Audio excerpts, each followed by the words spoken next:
Good afternoon, it's Nicholas from Gandora Gaming. I bring you all my Ninja deck profile 2022 post DarkWing Blast.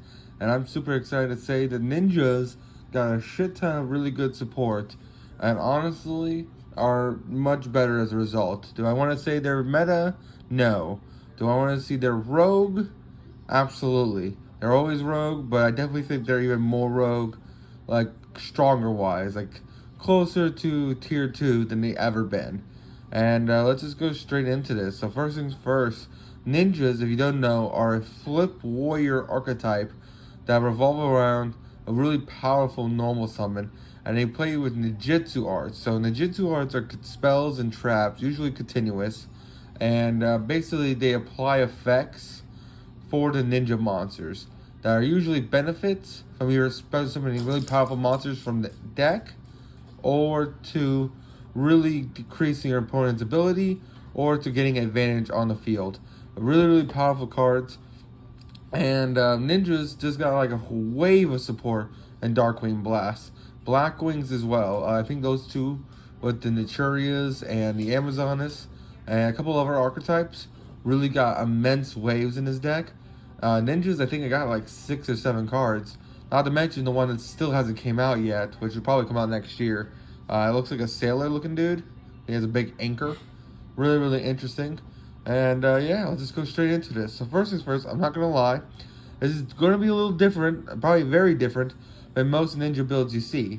I've seen a lot of deck profiles where they're transforming ninjas from a really control-based archetype, which it's always been, to like this really intense combo-heavy deck that's just jamming out multiple types of Grandmasters per turn, because Grandmasters not once per turn, in order to just reap advantage and then end on some interesting boards, and then that's about it. I really do think that's cool and all, but there's a card in our Yu-Gi-Oh game called Nibiru and hand traps that kind of just shit all over that kind of strategy. Don't get me wrong, even control, it still hurts them. Ninjas, again, aren't one of those decks that can play through a lot of hand traps. But I feel like going for the highest ceiling in the world for a deck that was like really just normal summon set pass is kind of crazy to me. But hey, the new sport is crazy. We do play some combo enablers. I want it to be more of a mid-range deck. I want to have the ability to stun our opponents, but also have the ability to pop off as well. So that's what this build is based on. It's a little bit mix of both. Might not be the best ratios, but hey, they're my ratios, and that's just my personal opinion. I think the monster lineup is perfect. I feel like when it comes to the spells and traps, then you might have to argue with me. So let's just go straight into this. So first things first, we play one Twilight Ninja Grenetsu the Shogun. Now this guy is a one of. The reason why I'm starting off with him because he is our highest level ninja that is not a pendulum monster. And I'm going based on levels, basically. So that's how we're going to go, and we're going to go from there. But basically, you can tribute summon this card by tributing one ninja monster. And, if this card is in attack position, which is fantastic, you can target 2 ninja monsters from your graveyard, special summon them, which is really powerful. Of course, change this card defense position. Really powerful card. It just helps you to keep extending. Basically, in the combo with the other one, you could summon out like summoners. What's that rank? Link 4 that we all thought was gonna be put to 1. Sharuja. I know just like turbo out Sarujas. Summon this guy, put him in defense. Keep looping our newest, not our newest, but our old Ninja Grandmaster Hanzo, and just keep wreaking advantage, which I think is a really cool strategy. And if you want to see some videos like that, you just look up Ninja Deck Profile 2022, and you'll probably see a whole bunch of lists. But I'm not really going for that strategy, so we'll just go from there. Really cool card, definitely a good one of in the deck. Now, we do play 3 Grandmaster Hanzo.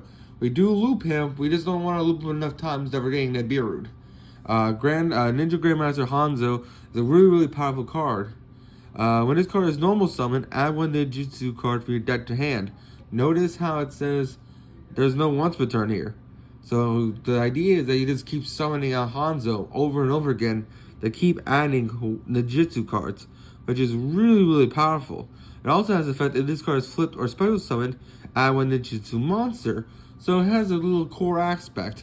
So this is more based on the adding the ninjutsu spells, But if you can just keep flipping them up and down, you also get the monsters, which is really, really strong. This guy is just double shadows for different reasons, and I really like him for that. And that's why he's a must-have 3 of. He always has been. A hand with Hanzo is always the best hand. Really, really powerful monster. Next, we do play 3 Upstart Golden Ninja. This guy has always been my favorite out of all of them when it comes to artwork. And he still is. He has amazing artwork. Basically, once per turn, you can set a top. You can set 1 trap from your hand to the grave. Special summon a level 4 ninja from your deck. Which is really, really powerful. Basically says, hey, let's just turbo out Hanzo as much as possible. We're playing a lot of traps in his deck. So it's okay when we send a trap. There's a really, really great extender. And he's basically our 4, 5, and 6 copies of Hanzo. Not counting Rhoda. Really, really powerful card. And it's also easy rank 4 and link 2 turbo. So it's another really, really good card there as well. And now we go on to our new card. So first new card is Conjuro. I'm going to call it Conjuro because that's what I'm thinking of. The Cannon Ninja. You know, he kind of looks more like Zenitsu, and I don't know, he's yellow. That's all I'm getting at this.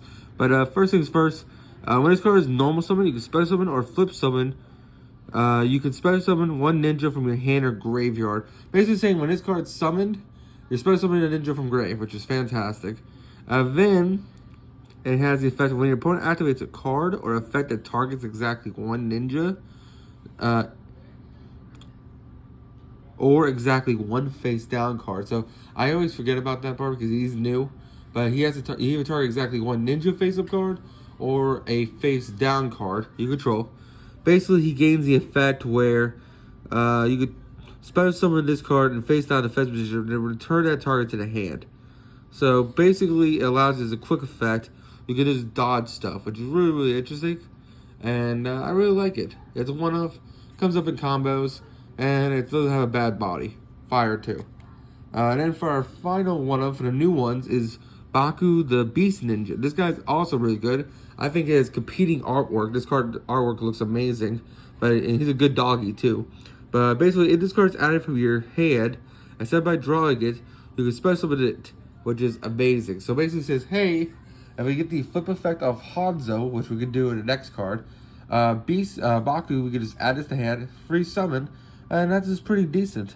He does suck when you draw him, but hey, he is still a really, really good extender, and overall, just a good card. He also has an effect where if this card is special summoned or flip face up, you can target 1 ninja or ninjutsu card from your graveyard and or spell in trap zone, except him, return to hand, and use this effect once per turn. Basically saying, hey, you can get your continuous spells and traps from the field back to the hand so you can use them again, or just get them from grave, which is really, really powerful. Really good one-of, and you definitely don't want to see in hand, but hey, it's still not a bad one. Now I talk about our trios. Mistu the Insect Ninja. The reason why I haven't made a deck profile on this for a while is because I opened 3 boxes and I didn't pull a single one of her. Mistu the Insect Ninja is a really, really powerful card.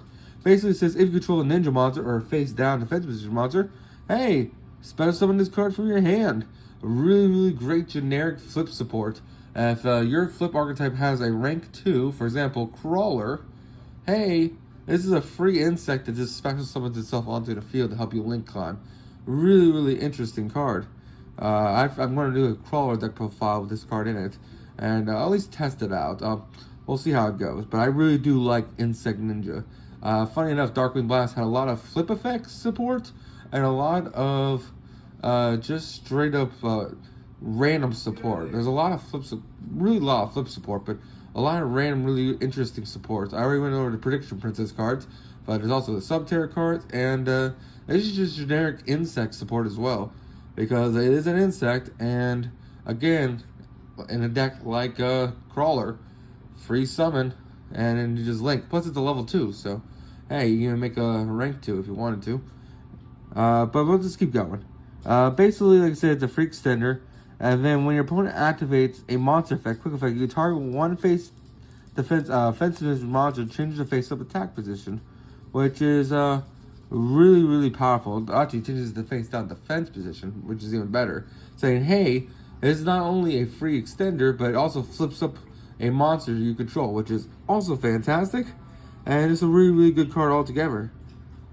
And of course, if it was a ninja monster that you flip face up, then negate your opponent's activated effect, which is amazing. Now that isn't great with crawler because again, crawlers are ninjas, but hey, this is a really, really interesting card to play in it, just to flip a crawler, and the crawler effect will activate. But in this case, I'm flipping up a ninja, the ninja will activate, and we're negating the opponent's card, which is fantastic, and is a must-have 3 of in the deck. Now it's time to talk about our other 3 of Toru the Sky Ninja. Not gonna lie, this guy looks amazing with the ravens, and literally looks like some Jujutsu Kaisen looking guy. And yeah, he looks awesome. Let's just go straight into it. So it can't be destroy, battle, or card effects that turn into a special summon or flip summon, which is fantastic. And then he has the effect where basically he gains it. So let's see what he does. Basically, he has the effect where you can send this card from your hand to grave, special summon 1 ninja from your hand or graveyard in face down defense position or face up defense position. So he's a free extender, just getting a ninja out of your hand, which is fantastic. And then during your opponent's main or battle phase, you can fusion summon 1 ninja fusion monster from your extra deck using monsters from your hand or field as material, which is fantastic. He's a way you're going to fusion summon without playing Poly, and he's just a really, really powerful card. And the fact that he is during your opponent's main phase means you're going to get a whole bunch of playability with that, which is really, really powerful. So this is our must-have 3 of, and is our final ninja monster when it comes to the main normal ninjas. We do have more, but they are pendulums, so we'll have to get into that, which, again, a lot of weird pendulum archetypes. Another one was the Amazonas. They got pendulum cards, and now ninjas have it. Pendulum cards. Well, I guess they always had pendulum cards, but we'll just keep going. Next, we play 1 Infernoble Raoul, or Radan, or Radon. I always forget how to pronounce his name. My apologies. Say in the comments, whatever. But basically says, if you control a fire warrior monster, you can special summon this card from your hand. If it was special summoned this way, it's treated as a tuner. And then basically it has the effect that if you can special summon this card, target 1 fire warrior monster or an equipped card that was banished in your graveyard, except this card, add to hand. Now we're only playing this guy because we're also playing the 1 copy of Firefly Lady, which is very easy to get off the deck with a Soul, which is a really, really powerful card. And basically just a way to keep extending even further. And yeah, it's just a really, really decent card. Firefly Lady is a really powerful card, where it basically says, hey, if you control a warrior monster, you can special summon this card for your hand, and then send this card for your field to grade to special summon a level 4 lore warrior monster from your hand. Which is really, really great. It's a really good extender. Helps you special summon level 4 warriors, and it just really helps you pop off from there. Really, really good card, and that is it for our generic shit when it comes to like spamming out things. Now it's time to talk about our pendulums, which first things first, Twilight Ninja Kragan. This guy is pretty interesting. Basically he has the effects where you contribute this card, target 1 ninja monster you can control, it gains 800 attack and defense. That's his monster effect, which will not matter. But his pendulum effect is you can't pendulum summon monsters except ninjas, which is fine. This effect cannot be negated, and then once a turn, when a ninja monster declares an attack, you'll make that monster gain 1,000 attack until the end of the damage step, which is really, really interesting. I see it in the combo builds. Basically, they get their scales and then they get pendulum summon, which is kind of crazy. We also do play 1 Twilight Ninja Jalgan. This guy is a really, really powerful card. But basically, he has the effect where if a ninja monster attacks a defense piercing monster, inflicts piercing damage. So that's just really cool for piercing, helping you go for game. But his main monster effect is you can reveal 1 ninjutsu card in your hand, special summon this card from your hand. If this card attacks the defense piercing monster, inflict piercing damage. So he's just a free 2,000 beat stick that's a free summon by just revealing a ninjutsu card, which is really, really good, and I like him as that. Now we talk about our last pendulum, which we are playing another pendulum, but it's not a ninja. This was already our last ninja card. We are playing a Morphage Goliath, and you're probably wondering, a Morphage Goliath? Why the hell are we playing this card?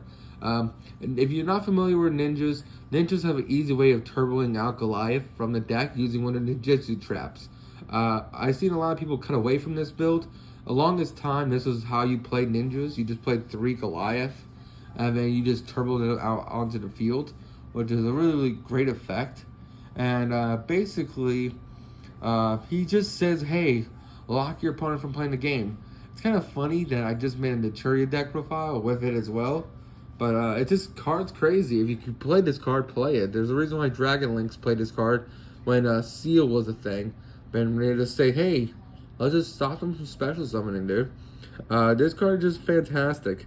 When it's on the field, pro can't special summon monsters from the extra deck. A lot of decks just folded that. This is a win condition on its own and highly underestimated. And finally, for our last card, we do play Dark Simorgh. And you're probably wondering, whoa. What? Why are we playing Dark Simorgh? That doesn't sound right at all. Well, to be honest, these two are one-ofs. And honestly, if you wanted to, you could side out one or the other. But against a different matchup, they're both win conditions in their own way. If you're going against another like trap deck, which this deck is let's call it a control trap deck, Dark Simorgh is a win condition. If you summon out Dark Simorgh going first against a trap deck, they're losing. There's no way to clear this guy. Dark Simorgh is literally just a 2700 that says, hey, you can't set cards.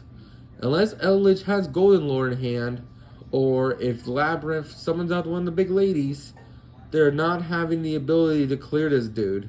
They just ain't. This card is stupidly powerful, and against back row decks, it's amazing. Not to mention, with Anti-Spell, it's good against spell decks like Sky Striker, because Anti-Spell plus Dark Simorgh means not only they're not able to set cards, but they're not able to activate spells either, which is fantastic, and it's just a really powerful card.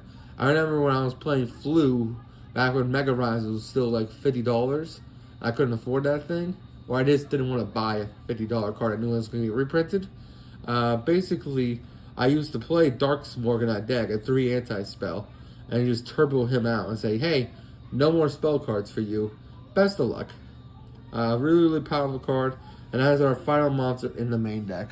I know that seems strange, why are we playing these, but I like them. If you want to cut them out and play more of the combo build, I really just like normal summon, get a ninjutsu art, set a whole bunch, flip it up, tribute, summon one of these guys, and just win the game. I like win buttons, don't you? And that is it for the monsters. Let's go over our spells and traps. First things first, Hidden Village of the Ninjutsu Arts. Now this card has one of the best arts when it comes to field spells, but it's probably one of the weakest field spells in Yu-Gi-Oh! It's a really cool effect where if a ninja monster is summoned onto the field, you can target one ninja monster or ninja card in graveyard, add it to hand, but you can't activate the card effects this turn. So it's a really cool recovery effect, but other than that, it really doesn't do anything else.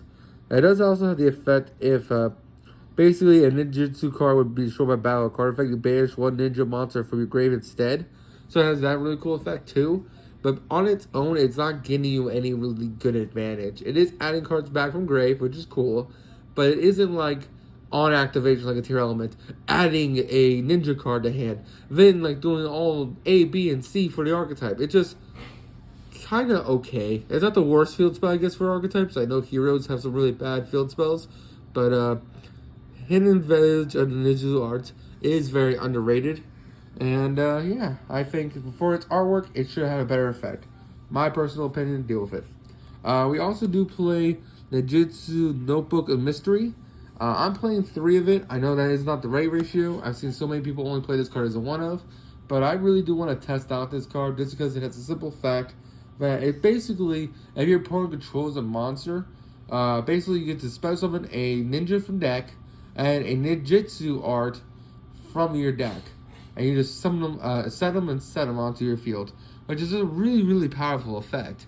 And if we have a card like Mistru on the field, basically we then flip it face up, gain advantage, and then negate something, which is really powerful. That's why I'm playing it as a 3 of. I know that's probably not the right ratio, but I like it. It's a really cool control card. It gets you, it's a +2 on activation. If your opponent ashes this, great. That means they're not ashing Hanzo or anything else. I really just like it. It's a really cool control card. And overall, just not bad at all. That's just my opinion. And yeah, I really like it. Now we go on to our other ninjutsu card we got from the set. Ninjutsu Art Tool Iron Digger. This card is a really cool equip card with our Bug Lady as the artwork. It basically has the effect where the equipped monster gains 500 attack when this card is equipped, And then it's treated as a ninja monster, which is really, really cool.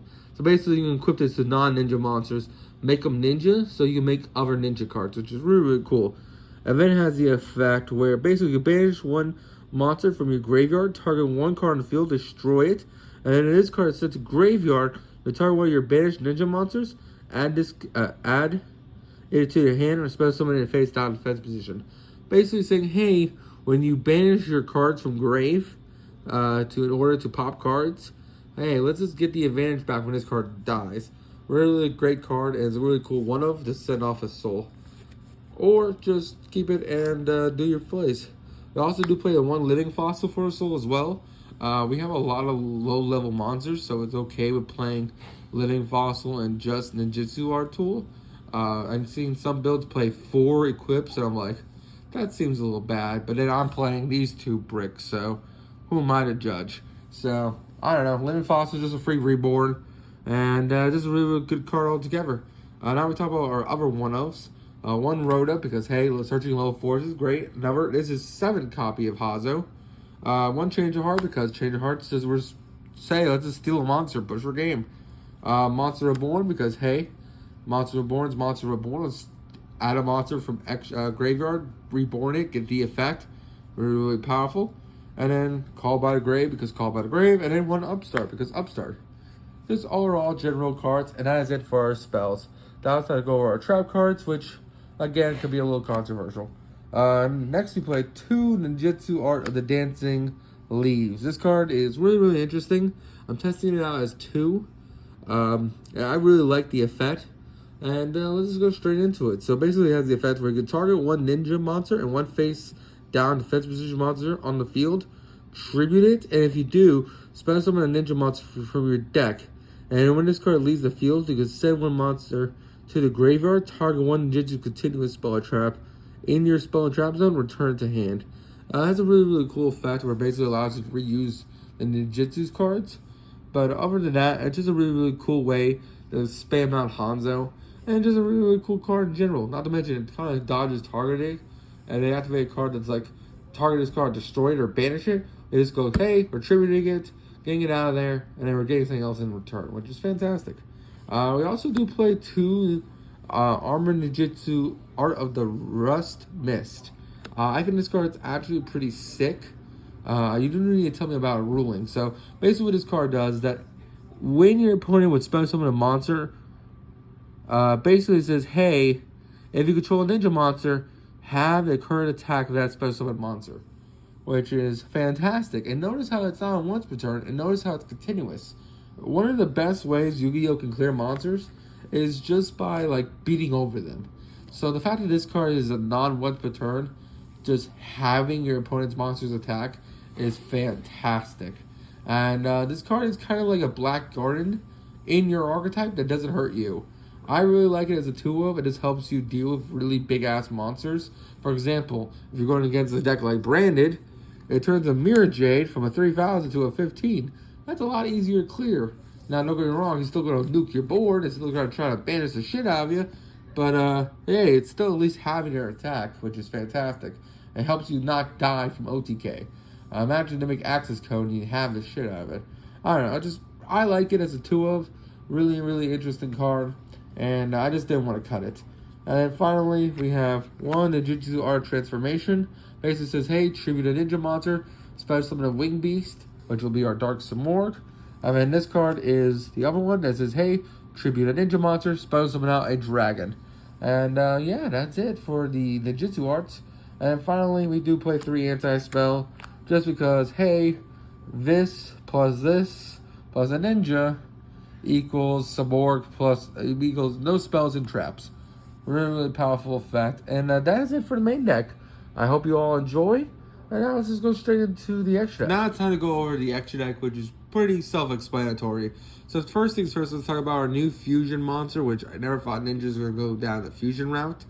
But we have Mezu or Melzen, the Battle Ninja. This card has amazing artwork.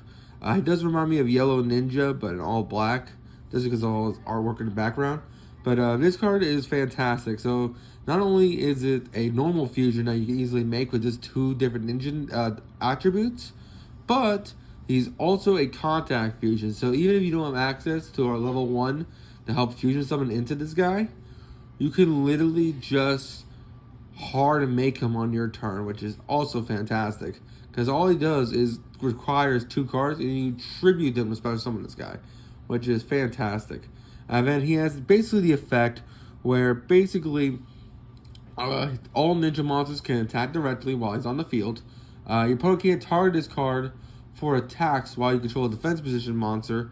And then, hold on, let me just clear that up a little bit. And then also has the effect when your opponent activates a monster effect, special summon a ninja from your deck, which is just fantastic. So not only is he free advantage every time, once per turn, every time your opponent activates a monster effect, which they always will, but then he can't be targeted as long as you control a set monster, and all ninjas can just attack directly. So he can help you push for game, because you just say, oh, you have a board? Well, let's just forbidden drop with it, and just go start swinging directly. Really great card, and overall just fantastic. Must have 2 of in the deck, and just overall fantastic. We also do play the one-time Fever Doer. Not as great as in other decks. I was actually considering playing Rusty. Well, not Rusty. Rusty, because he's an easy link 3, allowing you to get a whole bunch of Phantom Knight cards.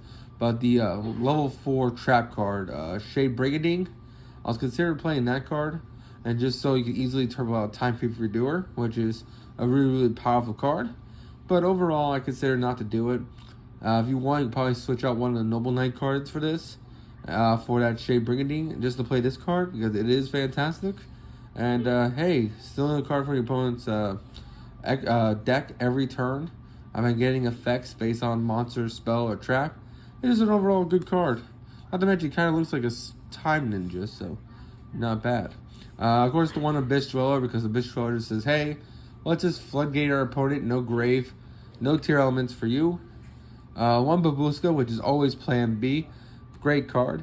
And then we do play the one Drillroid and the one Divine Arsenal Zeus, just because it's very easy to make. You can easily sit on Babushka, attack with it, and then climb up to a Zeus, which is very, really good. We do play one Ninja Grandmaster Sorzo. I do want to play more of him, but I only control one of them. And he's kind of expensive. He's like $7 or $8, and he's kind of hard to find too. I know it's like just buy it online, but I don't want to buy things online, so I'll just wait till my OTS finds one, and I'll just buy it from there. But he's a really, really good card. Requires 2 ninja monsters. During the main phase, you can send one ninja to spell a trap directly from the deck. You'll use the effect once per turn, and then when this card points to a monster, it can't be targeted for attacks. Also, your opponent can target it with card effects, which is pretty good. So there's actually a really cool lock you could do, where you have him on the field, a set monster, and this guy. Where basically, they can't target him for attack, and they can't target the set card for the attack. They have to get it out to him. So they'll go him, which is really, really interesting. Not a complete dupe lock, but it's just a really weird interaction where they can't target him for attack first, they can't target that for attack first, they had to go for this guy, which is interesting. I don't know, I just thought about it. Next, for our really powerful Link 2s, it's Soul. Why not? It's a warrior deck. Why wouldn't you play this card?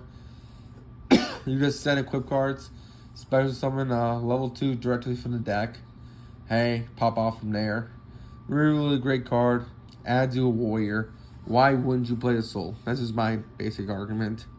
We also do play the one IP Masquerena, because IP is great going second or first, just helping you clear boards.